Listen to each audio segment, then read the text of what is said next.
ओम सच्चिदानंदरूपाय विश्वोत्पत्त्यादिहेतवे तापत्रय विनाशाय श्रीकृष्णाय वयं नमः। श्रीकृष्णाय वयं नमः।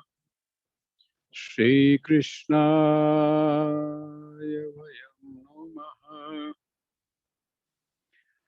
श्रीमद् भगवद गीता के इस स्वाध्याय सत्र में आप सभी का हार्दिक स्वागत है।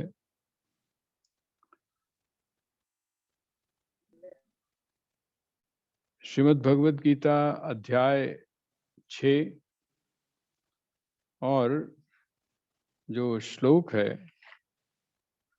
वो श्लोक है 14वां। मैं फिर से आपका स्मरण करवा रहा हूं कि ये जो प्रक्रिया भगवान ने शुरू की है ये श्लोक नंबर 11 से शुरू की, अर्थात उस सूक्ष्म तत्व को कैसे जाना जाए, परमात्मा को कैसे जाना जाए, उस भाव में कैसे डूबा जाए जिसको आप भक्ति कह सकते हैं, ज्ञान कह सकते हैं। तो शरीर की प्रक्रिया भी भगवान ने बताई और उसके भीतर कैसे किया जाए उस प्रक्रिया की तरफ भी भगवान ने यहाँ पर संकेत किया। आप क्रम को नोट कर लीजिए तो ज्यादा अच्छा है। वह स्थान पवित्र हो और स्थिर हो, मतलब जहां आप बैठे हैं वह स्थान कैसा होना चाहिए? तो कहते हैं एक तो पवित्र हो, दूसरा स्थिर हो, न ज्यादा ऊंचा हो न ज्यादा नीचा हो, और उसके ऊपर जहां आप बैठे हैं वहां पर 3 चीजों का विधान भगवान ने दिया। चैलाजिन कुशोत्तरम, कुश बिछाएं और कुश के बाद में उसके ऊपर आप ऊनी वस्त्र बिछाएं और उसके ऊपर फिर आप क्या करें? तो उसके ऊपर आप मृग चर्म जो है, तो इसकी बड़ी विस्तृत आपके सामने मैंने व्याख्या की थी कि ये बहुत साइंटिफिक है। इसका काम क्या है? तो कहते हैं इसका काम है जो आपकी ऊर्जा इधर उधर बह रही है। जैसे आपने देखा होगा कि जब आप खड़ाऊं पहन के या लकड़ी की किसी चीज के ऊपर खड़ा होके जब आप इलेक्ट्रिक को छूते हैं तो आपको शॉर्ट नहीं लगता। आपने देखा होगा कि पुराने जितने भी हमारे महापुरुष हैं वो खड़ाऊं पहनते हैं, चौकी के ऊपर बैठते हैं और उस चौकी के ऊपर क्या करते हैं? चौकी के ऊपर आसन भी बिछाते हैं, मृगचर्म बिछाते हैं, जैसा जैसा जिसकी यहाँ की परंपरा है। उसका कारण क्या है? उसका कारण यही है कि आपकी जो ऊर्जा है वो पृथ्वी में न चली जाए। अगर आपकी वो चीज जो आपने किया है, आप ऐसा समझ लीजिए कि आपने इकट्ठा किया किसी चीज को और वो बह गई और आपके पास में आपने इकट्ठा ही नहीं किया, अर्थात आपने बैंक के अंदर पैसा डाला ही नहीं है, और या अगर डाला भी है तो आपने बेकार खर्च कर दिया उसको इधर उधर। तो दोनों काफी हद तक एक ही जैसी स्थिति है आपकी। मतलब दोनों ही स्थितियों का जो परिणाम है वो ये है कि आपके पास में जब आवश्यकता पड़ेगी या किसी भी कार्य को करना हो तो आपके पास में धन का अभाव है, आपके पास धन है ही नहीं, आपका जो अकाउंट है वो खाली है। बस ऐसी ही स्थिति यहाँ पर समझ लीजिए। भगवान कहते हैं कि पहले आप ऊर्जा को अर्थात पूंजी को आप इकट्ठा तो करो, और जब आप पूंजी इकट्ठी कर लेते हो तब उसके बाद उसका आप सदुपयोग करते हो, उसका आप उपयोग करते हो। तो यहाँ जो बात भगवान ने कही और उसके बाद में फिर अगला जो श्लोक मैंने आपको बताया था, अगर आपने क्लास के बाद में अगर उन दोनों श्लोकों को मिलाकर पढ़ा होगा और दूसरे 2 श्लोकों को मिला के पढ़ा होगा तो आपको बहुत सारी बातें स्पष्ट हो गई होंगी इतना ही नहीं है कि आप बैठ गए, अब बैठ कैसे बैठें, ये तो हो गया आपका आसन अर्थात जहां आप बैठे हैं। अब सवाल ये होता है कि आप बैठे कैसे। तो मैंने आपको बताया था श्लोक नंबर जो 13 है उसमें भगवान ने कहा समम काय शिरो ग्रीवम। समम काय शिरो ग्रीवम, तीन चीजें हैं इसमें। इन तीनों को आप सम रखें। कौन कौन सी चीजें? काय अर्थात आपका शरीर, उसके बाद दूसरा है शिर अर्थात आपका सिरोभाग, और ग्रीवा अर्थात आपकी जो गर्दन है ना, उसको।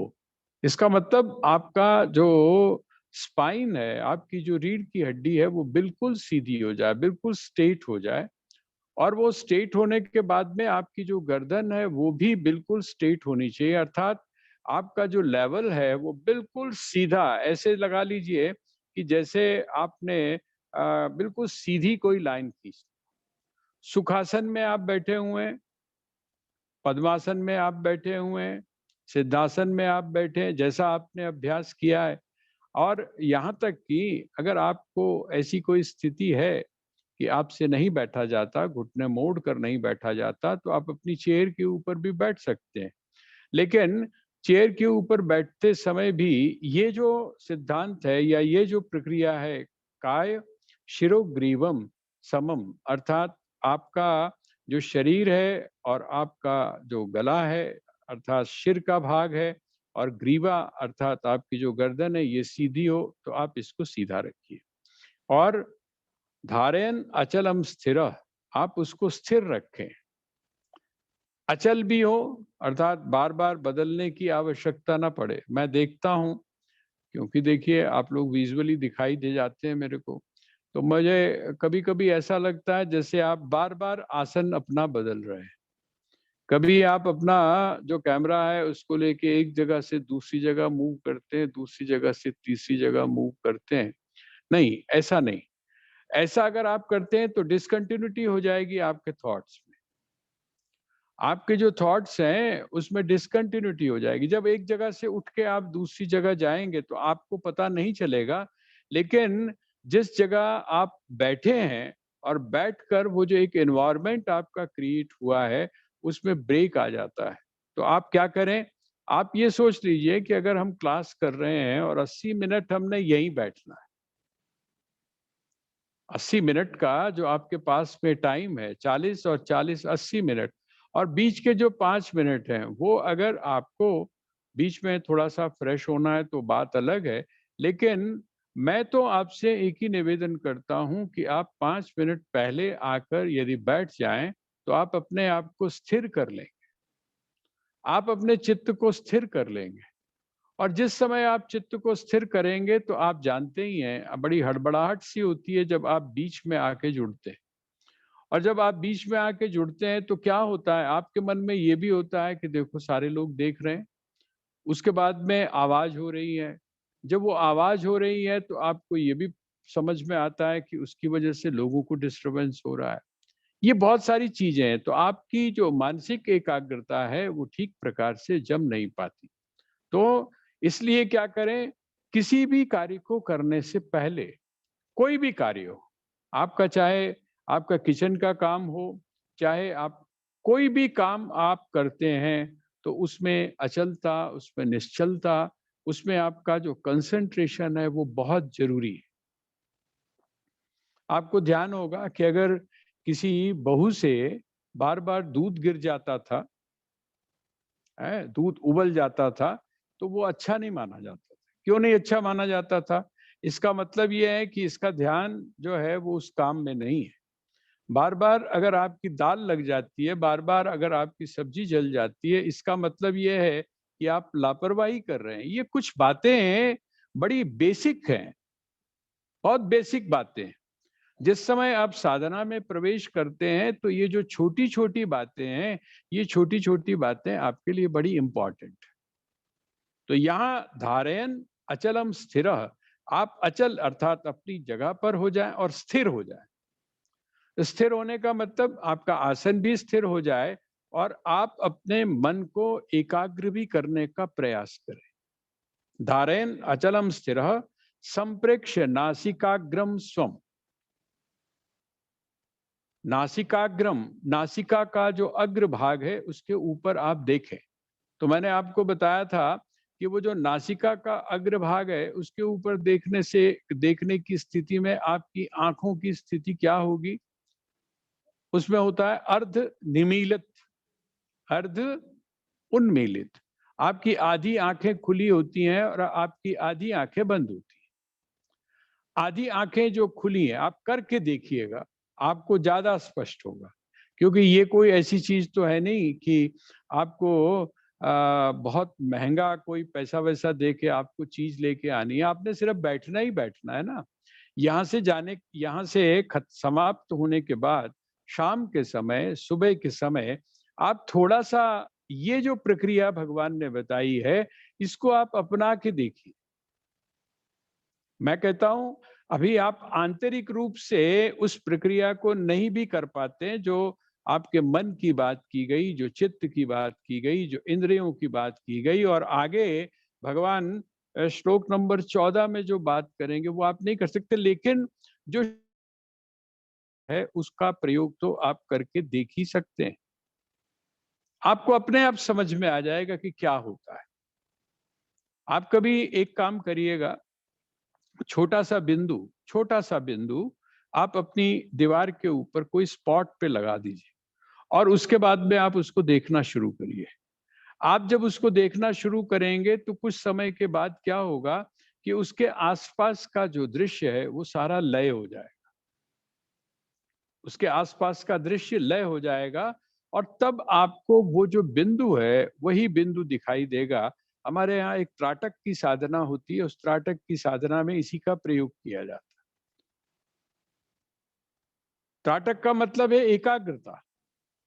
उसकी चर्चा फिर कभी आगे चल के हम करेंगे कभी, लेकिन मैं उस पे आपको यहाँ पर जो पॉइंट टू पॉइंट भगवान जो बता रहे हैं उस प्रक्रिया को हमको लेकर चलना है। तो क्या है, आपने अर्ध उन्मीलित अर्थात आपने अपनी जो दृष्टि है उसको कहाँ रखना है, तो नासिका के अग्रभाग के ऊपर आपने रखना है। जब आप अग्रभाग पर करेंगे तो मैंने आपको बताया था कि प्रिकॉशन क्या है। प्रिकॉशन ये है कि अगर आपने आंखें बंद की तो आप कहीं ऐसा ना हो कि आपको नींद आ जाए, और यदि आप खोल कर रखते हैं आंखों को तो आपके सामने चारों तरफ दृश्य जो है वो पूरा दिखाई दे रहा है। इसका मतलब क्या हुआ, आपको दृश्य भी, आपकी जो दृष्टि है, आपकी दृष्टि सीमित हो गई। आपकी जो दृष्टि है वो एक ऐसे समझ लीजिए जैसे लक्ष्मण रेखा आपने खींच ली हो। आप बैठ कर देखिएगा आपको कितना दिखाई देता है जिस समय आप अपनी आंखों को अपनी नासिका के अग्रभाग के ऊपर लगाते हैं, कितनी दूरी तक आपको दिखाई देता है। हमारे यहाँ जो सन्यासी है, जो भिक्षुक होता था या परिव्राजक होता था, उसके बारे में जो नियम है वो नियम ये है कि वो देखता नहीं था सामने। उसकी जो दृष्टि है वो जमीन की तरफ रहती थी।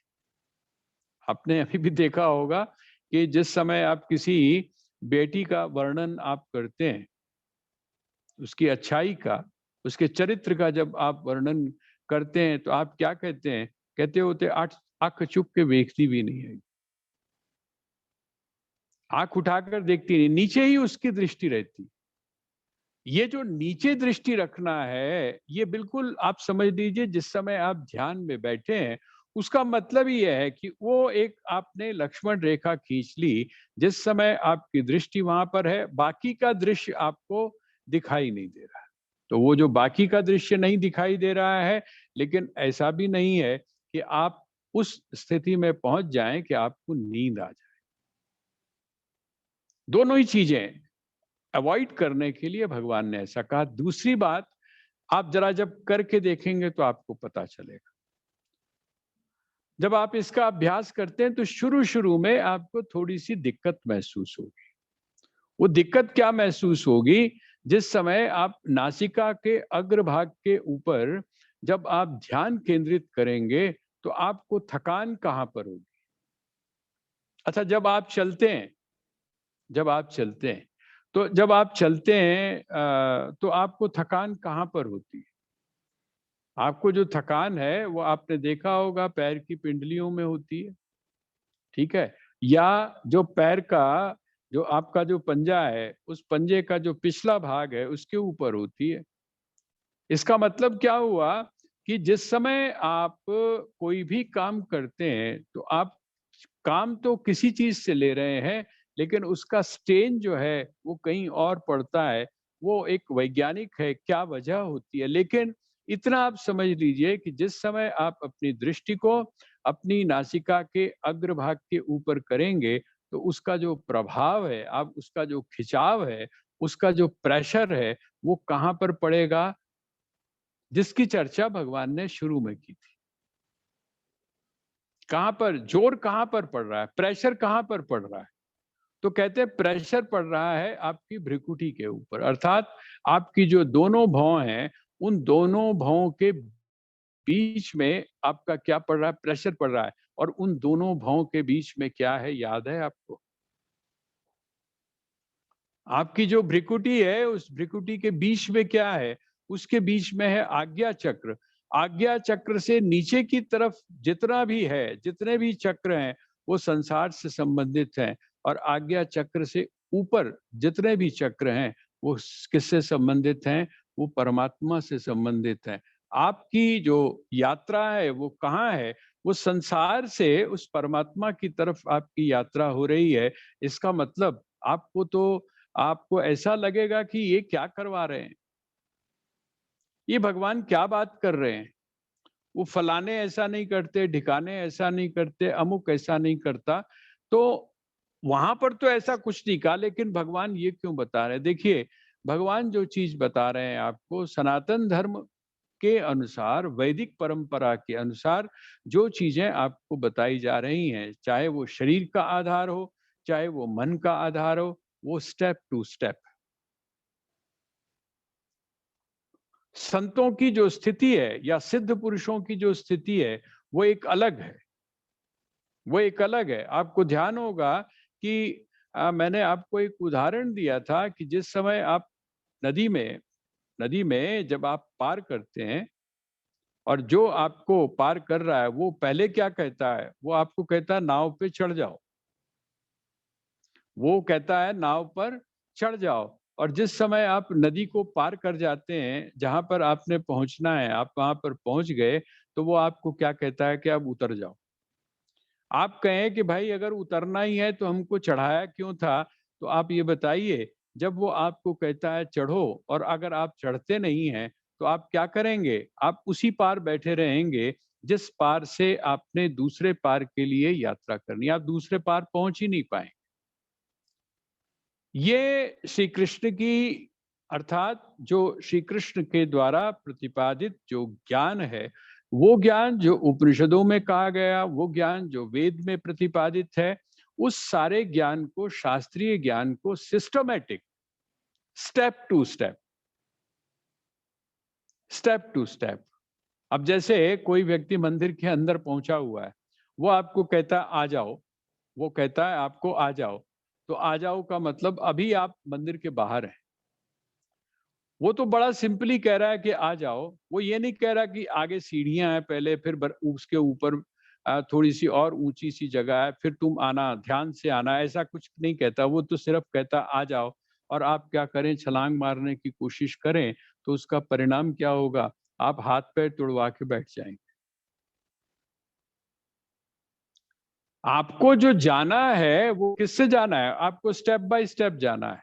एक एक स्टेप से, अगर वहां पर बाई चांस 5 स्टेप हैं, तो आपको 5 स्टेप के ऊपर से निकलकर उस बरामदे में प्रवेश करने के लिए जो ऊंचाई है, उसको भी पार करके वहां तक आपको पहुंचना है। उसने तो बड़ा सिंपली बोल दिया। अब हमारे यहाँ हुआ क्या कि हमने इस सिस्टम को, भगवान ऐसा नहीं है, भगवान कृष्ण उससे ऊंची भी बात करते हैं, लेकिन ऊंची बात किसके लिए करते हैं? जो उस लेवल पर पहुंचा हुआ। अभी हम साधना को शुरू कर रहे हैं, इसलिए भगवान ये जो छोटे छोटे जो टिप्स हैं, ये हमको बता रहे हैं कि इन टिप्स को आप अपने जीवन में, आप अपनी साधना में जोड़िए। अभी आपने शुरू किया है, तो आप क्या करें? कहते हैं कि आप अपने ध्यान को कहाँ पर? नासिकाग्र पर ले जाएं। और जब आप नासिका के अग्रभाग पर ले जाएंगे तो आज्ञा चक्र के ऊपर दबाव पड़ेगा, और जब आज्ञा चक्र के ऊपर दबाव पड़ेगा तो जो वो चाहते हैं, भगवान क्या चाहते हैं? भगवान ये चाहते हैं कि आप विजितेंद्रिय हो। बार बार वो इस चीज के ऊपर जोर देते हैं, बार बार वो ये कहते हैं कि यत चित्तेंद्रिय क्रिया, आपके जो चित्त है और आपकी जो इंद्रियों की क्रियाएं हैं उनके ऊपर आपका नियंत्रण हो। स्वामी राम ने एक जगह पर बड़ा सुंदर वर्णन किया है और आपने वो कथा भी सुनी होगी। कहते हैं कि एक बार कोई चोर जो था किसी घर में घुसा। चोर जो है वो किसी घर में घुसा। उसने सोचा जरा ये सब सो जाएंगे तब मैं चोरी करूंगा। इंतजार करने लगा तो छुप के बैठ गया। छुप के बैठ गया और इतने में क्या हुआ कि उस घर का जो मालिक था वो बाहर से आया। अब जब घर का मालिक बाहर से आया तो उसकी दो पत्नियां थी। एक ऊपर फर्स्ट फ्लोर पे रहती थी, एक ग्राउंड फ्लोर पे रहती थी। अब हुआ क्या कि उन पत्नियों में हो गया झगड़ा इस बात को लेकर कि आज जो है वो पतिदेव किसके यहाँ रहेंगे, कौन से फर्स्ट फ्लोर पे रहेंगे या ग्राउंड फ्लोर पे रहेंगे। तो वो जो ऊपर वाली जो पत्नी थी उसने भी पकड़ लिया पतिदेव को, और जो नीचे वाली जो पत्नी थी उसने भी पकड़ लिया। दोनों ने अपनी अपनी तरफ खींचना जो है वो शुरू किया। अब आप अंदाज लगा सकते हैं कि वो पतिदेव की हालत क्या हुई होगी। उनके कपड़े भी फट गए और उनके बाल भी बेचारों के नोच लिए गए, उनकी शक्ल बड़ी बदहाल हो गई। सुबह हो गई, इसी चक्कर में आपस में झपटा झपटी में सुबह हो गई। जब सुबह हुई तो वो जो चोर महाशय थे वो पकड़े गए। चोर महाशय पकड़े गए, लेके गए उनको पुलिस में। उसको पूछा कि भाई हाँ क्या करने गए थे? कहते जी गया तो चोरी करना था। उसने कहा फिर? कहते जी मैं तो ये तमाशा देख के ही परेशान हो गया, मैं चोरी करता कब, क्योंकि मैं तो ये सोच रहा था कब ये सोए और कब मैं क्या करूं, कब मैं चोरी करूं। ये तो सारी रात इनमें जो युद्ध चलता रहा है, वो नीचे खींच के ऊपर ले जाती थी, वो फिर नीचे खींच कर कहते हैं तो ठीक है। तो उसने कहा फिर अब तुमको सजा दी जाए। उसने कहा महाराज ऐसा है, जो सजा दे देना, बाकी जो सजा जज साहब आप देना चाहते हैं दे दो, बस एक काम करना। कहते क्या? कहते मेरी भी शादी हो चुकी है और एक मेरी घर में है, बस एक सजा मत देना कि दूसरी बीवी अर्थात दूसरा विवाह आप मेरा मत करवा देना, क्योंकि मैंने रात देख लिया है। अब स्वामी जी ने ये दृष्टांत क्यों दिया? वो कहते हैं जिसकी दो बीवियां थी उसकी तो ये हालत हो गई, और हमारी कितनी है? हमारी कितनी है? हम सभी की पांच पांच हैं।